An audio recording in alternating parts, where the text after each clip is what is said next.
Let's see what little Marco had to say. Americans are asking, why did the United States have to attack Iran now? Well, let me explain. Iran wants to have nuclear weapons. Of that, there is zero doubt. If what they truly wanted, which is what they claim, is nuclear energy, well, they could have nuclear energy like all the other countries in the world have it. And that is, you import the fuel and you... It's so funny. Every part of this is a lie, right? Every part of this is a lie. Like the idea that like Iran wasn't cooperating with America, it was. It was cooperating with America with the deal that was conducted with the Obama administration. Multilateral cooperative agreement. China was involved. EU was involved. Russia was involved. Iran was abiding by the standards set forth in the JCPOA. Donald Trump came in, ripped it apart under Trump 1 because he is a servant of Israel. Because there was one party that did not want this deal to take place. One party that had no interest in stopping the Iranian nuclear program, knew that it wasn't a sincere threat. One party that just wanted to destroy Iran. That party was Israel. Donald Trump did that for Israel. But it didn't end there. In spite of that ridiculous deal being cast aside shortly after Trump won the presidency, Iran still kept going back to the table over and over again. And twice, Iran was met with perfidy. Negotiations process led to America and Israel striking Iran. The last one being the Operation Epstein's Fury that we are inside of currently. The last 32 days of tit-for-tat bombing campaigns as America and Israel have escalated and spread their targeting civilian targets, doing terrorism, engaging in chemical warfare, with Iran retaliating slowly but surely and maintaining control over the Strait of Hormuz.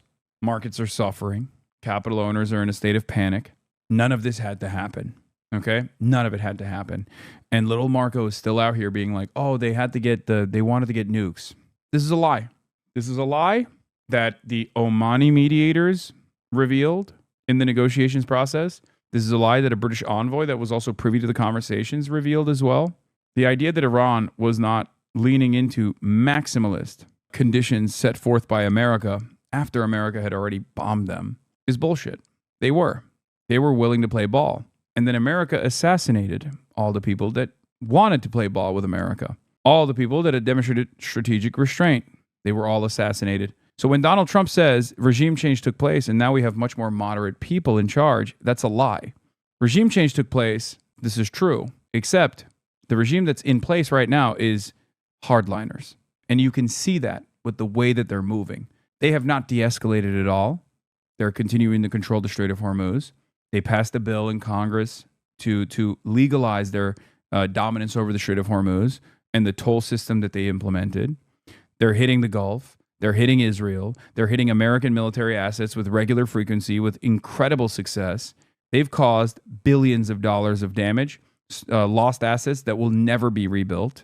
And they did that in just 32 days, showing the rest of the world that America does not have the same force projection capabilities that we once thought it had, and that American security cooperative agreements simply turn these countries with the U.S. military bases into missile sponges. That's the reality.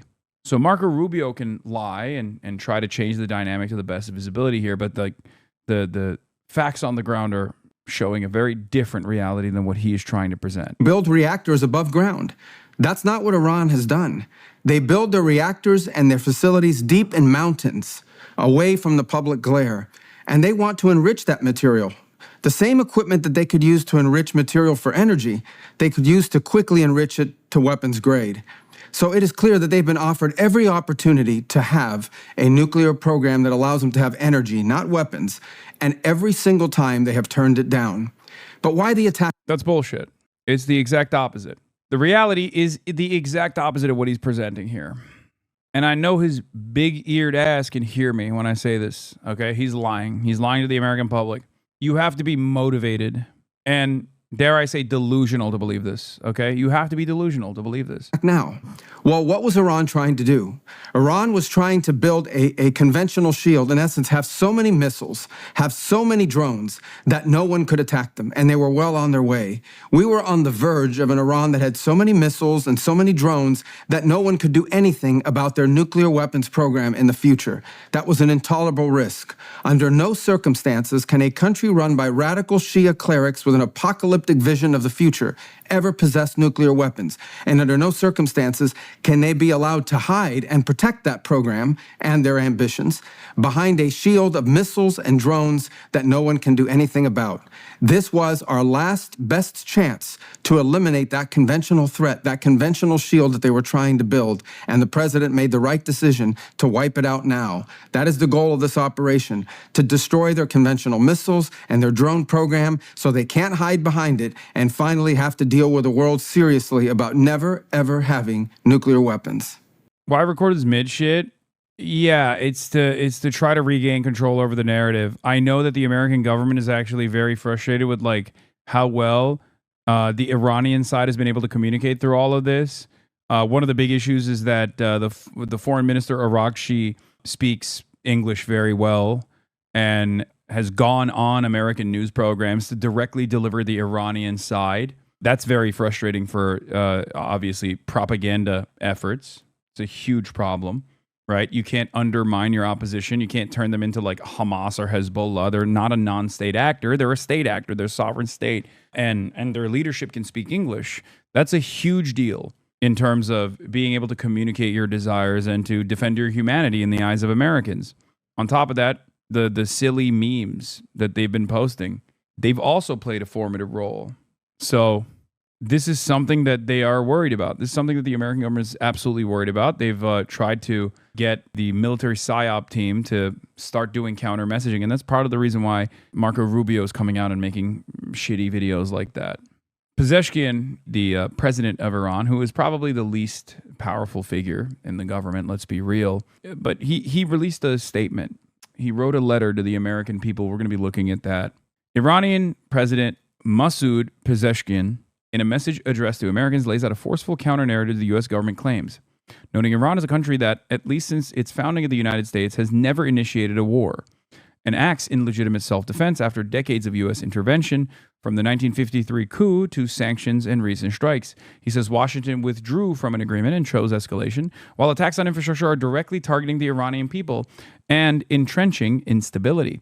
He questions whether the war serves any American interests, warns it will leave enduring resentment, and urges a shift toward engagement over confrontation as the only viable path forward. I'm not going to go through all of it, but that's a pretty good summarization. And for the record, that's just the truth, right? For these guys, they don't have to lie, because the reality of the matter is America and Israel's actions here are totally immoral and totally ridiculous. So they can just simply say exactly what the truth is. Arakshi is part of Pezeshkian's cabinet. I know. Arakshi doesn't make any decisions. He's a great communicator, though. But Pezeshkian is not as strong of a communicator and has like very little, in the current government, has very little power, in my opinion, as far as like making decisions. Arakshi has contradicted statements made by Pezeshkian in the past. If you recall, when in the early days, Pezeshkian came out and was like apologetic to the Gulf neighbors and stuff. He had to literally come out and correct the record. Iran Foreign Minister Arakshi, no ceasefire proposal has been made by Iran. The 5-point plan allegedly proposed by Iran is media speculation. The war will continue until the aggressor is punished and full compensation is paid to Iran. Yeah,